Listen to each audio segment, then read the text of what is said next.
Good morning. I'm Chad Griffin, the board president of the American Foundation for Equal Rights, the sole sponsor of the Perry case. This morning's hearing before the California Supreme Court marks a seminal moment in this case. Today, we have moved one important step closer to marriage equality for all gay and lesbian couples across this great state. Make no mistake about it, Proposition 8 is hanging by a thin thread. And however the California Supreme Court rules after today's hearing, that thread will soon be permanently severed. After today's hearing, we have been before 34 state or federal judges and produced over 1,000 legal filings and documents. The facts of this case and the strength of our arguments are undeniable. Plaintiffs submitted powerful evidence at trial that shows that Proposition 8 clearly violates the Constitution and that there is no basis for this law other than animus. We won an historic victory in federal court, and soon that victory will be realized.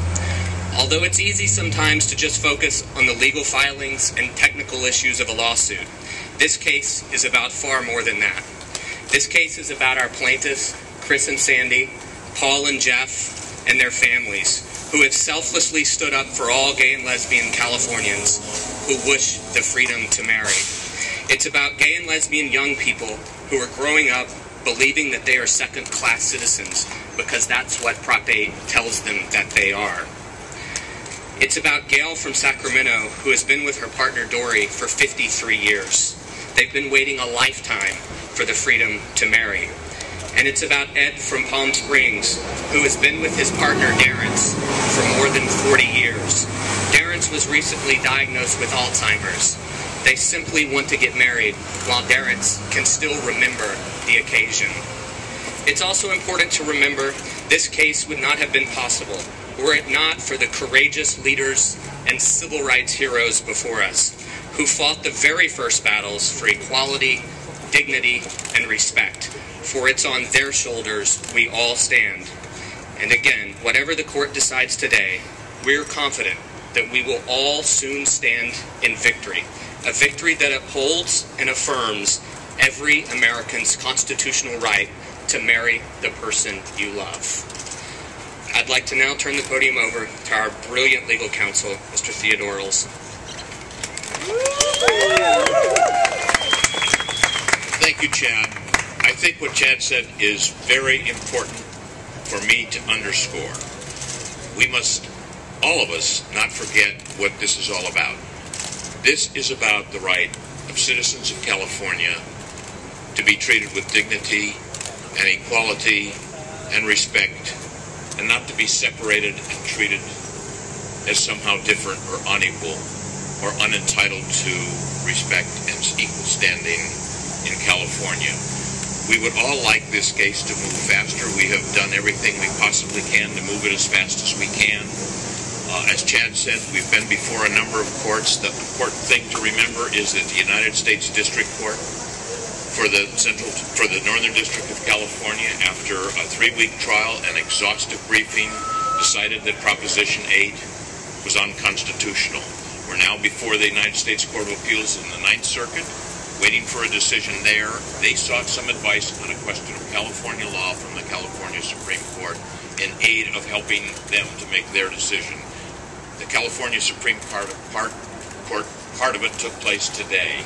I am very, very gratified that the justices, every single one of them on this great court, were extraordinarily well prepared, asked incisive, thoughtful questions of both sides of the case. They're doing what you hope justices and judges will do.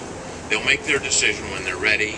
If they decide that the proponents of Proposition 8 do not have standing to appeal the decision holding Proposition 8 unconstitutional, that means California, citizens in California, will be allowed to be married. That judgment of unconstitutionality will be affirmed because it will not have been appealed. On the other hand, if the California Supreme Court gives an opinion that allows the Ninth Circuit to find that there was standing to appeal, then the Ninth Circuit will go on and decide whether the District Court was right. And we are very confident, with the record that was produced below, that the decision of the District Court will be affirmed on the merits and Proposition will be struck down that way. Either way, it will be a victory for the people of California. and for the people of the United States. Thank you. We have time for a few questions. You have to speak loudly. Do we get equal? Go ahead. Press conference. Ted, how much do we meet into the justices? Press conference towards giving standing, towards giving the people the benefit of the doubt and letting them be represented by the The question was, if you didn't hear it, is how much do I read into the justices' questions, suggesting that maybe there should be the right of proponents to appeal this case. Justices, good justices, ask hard questions, and before they render their decision, they want to hear the answer to the hard questions on both sides. So I took encouragement from those questions, because the answers all support our side of the case. And so we're very, very happy to have those questions asked and given us the opportunity to answer them. I don't think it tells us what the Supreme Court is doing. They will tell us when they're good and ready that what they've decided. But I am encouraged by the fact that the justices had all read the briefs, they knew the cases, they knew what the issues were, and they were asking good, intelligent, probing questions, and that's all any lawyer could ask for. We need a mic for questions. Mr. Reiner, would you? Next. Mr. Reiner, answer a question. I mean, what is so important about being here from your perspective? She asked what's so important about being here from my perspective. This is the last big piece of big puzzle piece of the civil rights movement. The gay and lesbian community is the last group of people to be discriminated against in this country, and it's long time that we accept the fact that everyone in this country should be treated equal. Everyone. And so we're here to close that last piece, the big piece, and then we are all Americans equal under the law, and that's why I'm here, to make sure that everybody's treated the same. So that's why I'm here. And let me say this about Rob Reiner and Michelle Reiner, who is also here, and Lance Black, and Chad Griffin, and Bruce Cohen, and Ken Millman, members of the Board of Directors of the American Foundation for Equal Rights. I cannot begin to describe for you the amount of time, attention, and resources indefatigably that they have put forward to achieve what Rob Reiner has just described. They are doing an amazing piece of work to give us, the lawyers, the resources necessary to fight this battle. And I cannot thank Rob and Michelle and the other members of our board for the support, unstinting support, and they've been at every court hearing, every step of the way. And so I can't, as a lawyer, I can't thank our clients enough, and the four plaintiffs, of course, who've been here every step of the way, as Chad said, sacrificing themselves and their privacy in order to vindicate the rights of all Californians. Mr. Olson, it seemed that the justices were expressing concern about this being a one-sided fight if they followed your line of reasoning. If you could please clarify why you believe that's not an accurate interpretation. Yes, I think the question was that there's some concern, and the other sides have expressed that this is a one-sided fight if we prevail on with respect to this issue concerning standing. That would not be true. Two consecutive attorneys general have come to the conclusion, and two consecutive governors have come to the conclusion that Proposition 8 is unconstitutional. These issues were presented to a district court. The proponents of Proposition 8 were present in the district court. They were allowed to put on any witnesses and to make any arguments that they wanted to make. The district court held 13 days of a trial. Witnesses were under oath. Then the district judge rendered findings and conclusions. So there is ample authority to support what the district judge has done, and our opponents have had every opportunity to present the issues. There's all kinds of briefing that's been presented. So it is far from a one-sided fight. The only one-sided part about it is that the proponents, when they were in the district court, withdrew most of their witnesses, and the rest of their witnesses supported our position that Proposition 8 was unconstitutional. So in that sense, it was a one-way fight. Our opponents didn't have a case, and the district judge recognized it. Mr. Olson, what do you say to voters who might perceive this down here? Oh, there you are. What are you doing hiding down there in the ground? It's cooler. It's the only place to shade. Yeah, exactly. What do you say to voters who might see this, if not being able to defend Prop 8 in court, the proponents of the initiative not being able to do that as overriding the will of the voters. This could have implications for all kinds of other cases and initiatives in California. Well, the proponents were represented in court. They had every opportunity to put on the witnesses because the Attorney General and the Governor said, we don't think it's constitutional, Proposition 8, but we will enforce it. So there has to, until the judiciary decides that it's unconstitutional, we will enforce it. That required us to put on a case with evidence and witnesses and experts and testimony and that sort of thing.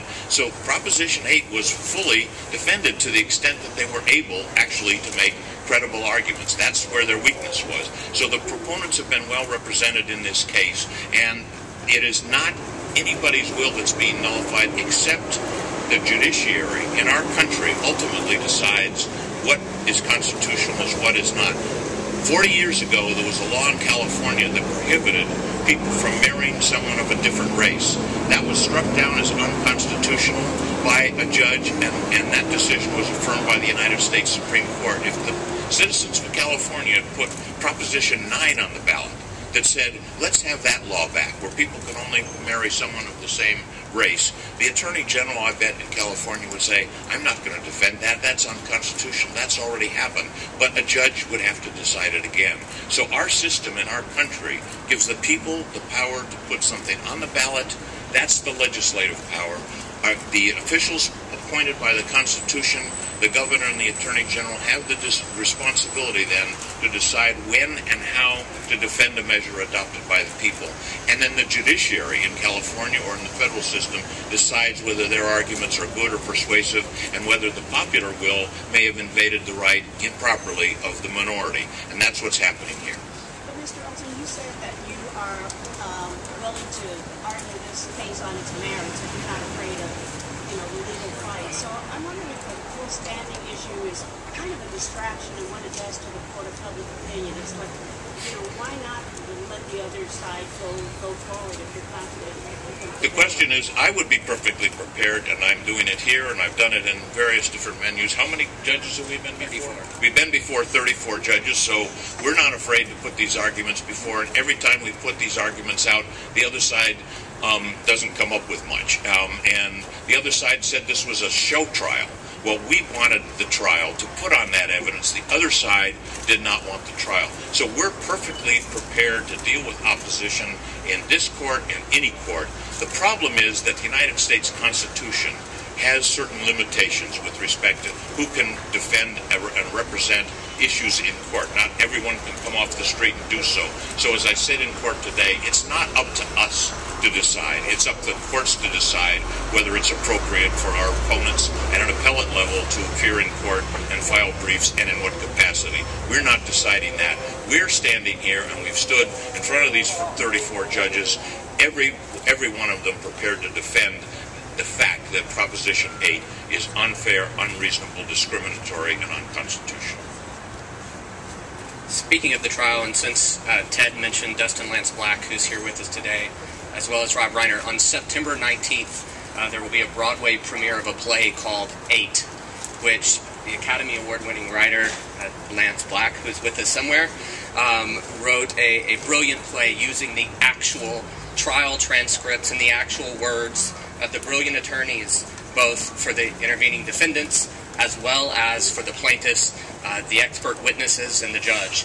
And that play will go live with Academy Award-winning actors on September the 19th, where major actors including Morgan Freeman, Marissa Tomei, Rob Reiner, and others will be playing the cast that have been written into the play by Lance. So I wanted to make sure that everyone was aware of that. Any other questions? I want to make one more point. And there's one question. Okay, we'll have one more question. I'll make one more point. It goes to the question that was asked about whether we are anxious and willing to defend in any venue in any way what happened in the courts and Proposition 8. Just 1 week ago yesterday in a federal district court down the street, we were attempting to encourage the district court to make the video of the trial available to all people in America, so that every one of you and every citizen in America could see what happened in that trial, and could see the evidence, and to form your own conclusions about the constitutionality of Proposition 8 and what it's doing to our fellow citizens. Our opponents don't want you to see that. They want that videotape sealed and put away in the dark someplace so that the American public can't see the evidence, can't see the record, can't see the cross-examination. Our opponents don't want to talk about this case in public. Our opponents don't want you to see the trial. We're prepared and willing to have you see the trial, to see all the evidence, and to listen and hear all of the arguments. And we're willing to do that at any time. One more last question. Yes, I'm wondering if you could speak to the question of whether you would just as soon take this to the Supreme Court, the U.S. Supreme Court? Well, the question was whether I would just as soon take it to the United States Supreme Court. Here's how I feel about that, and here's how we all feel about that. We set about, after Proposition 8 was enacted, taking away the rights of hundreds of thousands of Californians to enjoy the same status as the rest of Californians. We set about, along with the plaintiffs and the American Foundation for Equal Right, to strike that down, to have the courts hold it unconstitutional. If we win with respect to the standing issue and there's no appeal beyond the district court, Proposition 8 will be unconstitutional and we will have achieved the outcome.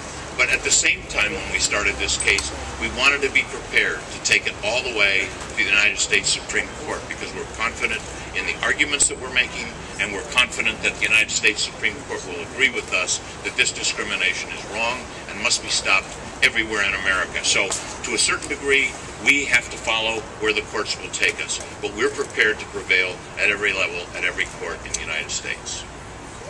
And just to emphasize that point, one final point, the American Foundation for Equal Rights has made very clear that we have a single goal and we will not stop until that goal is achieved, and that is full federal freedom to marry for every single American in this country. So I think that's the direct answer. Thank you.